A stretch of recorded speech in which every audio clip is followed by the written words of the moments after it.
জিয়াউর রহমানের মোরাল এটা তো থাকারই কথা না, এটা প্রশাসনের ব্যর্থতা। কাউকে দিয়ে করিয়েছে কিংবা নিজে নিজে ভেঙে পড়েছে কিংবা ঠাটা পড়ে গেছে, তিনটার মধ্যে একটা হইতে পারে যে কোনো জিনিস। গতকাল দেখলাম, শুনলাম, আমি প্রথম আলোতে দেখলাম আমাকে নাকি দায়ী করা হয়েছে। আমার প্রশ্ন হলো, যেটা যে জিয়াউর রহমানের মোরাল এটা তো থাকারই কথা না, এটা প্রশাসনের ব্যর্থতা। কারণ পঞ্চম সংশোধনীতে মহামান্য সুপ্রিম কোর্ট জিয়াউর রহমানের সামরিক শাসনকে অবৈধ ঘোষণা করেছে এবং তার কার্যকালকে অবৈধ ঘোষণা করেছে, সমস্ত কর্মকাণ্ডকে এবং তার রাষ্ট্রপতি পদকে অবৈধ ঘোষণা করেছে। এটা সুপ্রিম কোর্টের রায়। তো সুপ্রিম কোর্টের রায় যদি এটা হয়ে থাকে, যেই ব্যক্তিকে সুপ্রিম কোর্ট বলেছে তার সমস্ত কার্যকলাপ অবৈধ, তার তো কোনো মোরাল কোথাও থাকার কথা না। হ্যাঁ, কেউ যদি আর ব্যক্তিগতভাবে তার পানির ট্যাঙ্কির উপরে মোরাল লাগাতে চান, সেটা সে লাগাতে পারে, আমার তাতে কোনো আপত্তি নেই। এবং ওনার নাকি 72 ঘন্টার আলটিমেটাম দিয়েছেন। নারায়ণগঞ্জের জনগণ ওনাদের আলটিমেটামের শক্তিটা আমি দেখতে চাই, জনের আলটিমেটাম। এবং এমন অশ্লীল ভাষায় কথা বলেছেন, এটা শুনে আমাদের কেউ যখন ফোন করেছে তাদেরকে যে এরকম কথা বললে কেন, তার আগেই তারা ফোন করেছেন।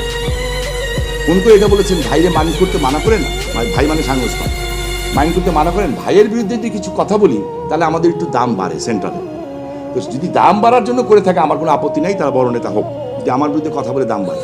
কারণ কে বলেছে অ্যাকচুয়ালি আমি টু বি অনেস্ট তাও যাই না, শুনছি। সো এগুলি নিয়ে আমি মাথা গরম করি না।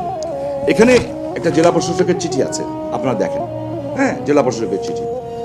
এখানে জেলা প্রশাসক চিঠিটা ইস্যু করেছেন 2/4/2024, অর্থাৎ এই মাসের 2 তারিখে।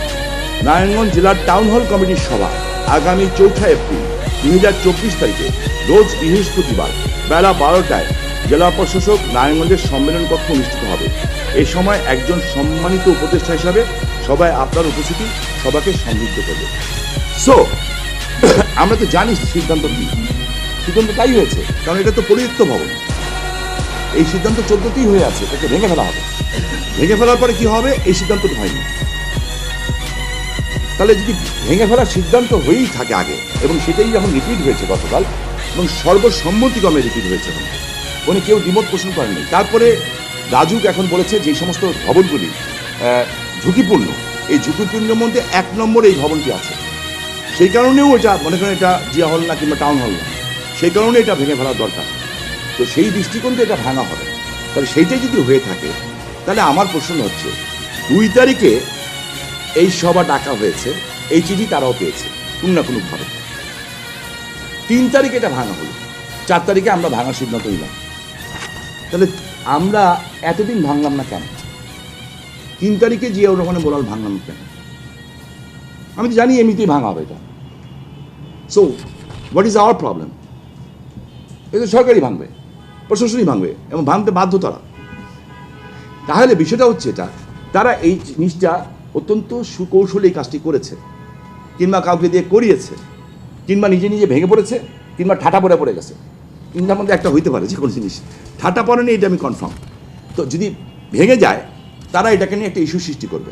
এই যে ষড়যন্ত্রের পর ষড়যন্ত্র নারায়ণগঞ্জকে অস্থিতিশীল করার, এটা কিন্তু ডান আর বাম নাই, জামাত আর লেফট না, এটা একটা গ্রুপ। এই গ্রুপটা কন্টিনিউয়াসলি চেষ্টা করছে নারায়ণগঞ্জ জাতীয় কিছু করার, এবং এখন এসে হাত দিয়েছে ইতিহাসে আর জিয়াউর রহমানের এই ভাস্কর্য ভাঙার ব্যাপারে। সো আমার কথাটা হচ্ছে, জিয়াউর রহমানের ভাস্কর্য যদি আমাকে ভাঙতেই হয় কিংবা আমাদেরকে ভাঙতে হয়, তো বহুত আগে আমরা ভাঙতে পারি, রাতেবেলা ভাঙার কি আছে, দরকার আছে? জিয়াউর রহমান যখন জীবিত, তখনই তো 79 সনে আমরা তাকে আটকে রাখছি। তো জীবিত জিয়াউর রহমান সামরিক শাসক, তখন যখন আমরা ফার্স্ট ইয়ারের 7 জন ছিল আটকাতে পারি, তো এখন দিনের বেলা এটা ভাঙা যায় না? সো আসলে বিষয়টা এটাই, যে তারা যখন বুঝেছে এই চিঠিটা তাদের হাতে গেছে, তারা বুঝেছে এখন সিদ্ধান্ত হয়ে যাবে, দ্যাটস ওয়াই তারা সুকৌশলে এই কাজটি করেছে, কিংবা কাউকে দিয়ে করিয়ে একটি ক্ষেত্র প্রস্তুত করার চেষ্টা করছে যাতে এই কাজটা না আগায়।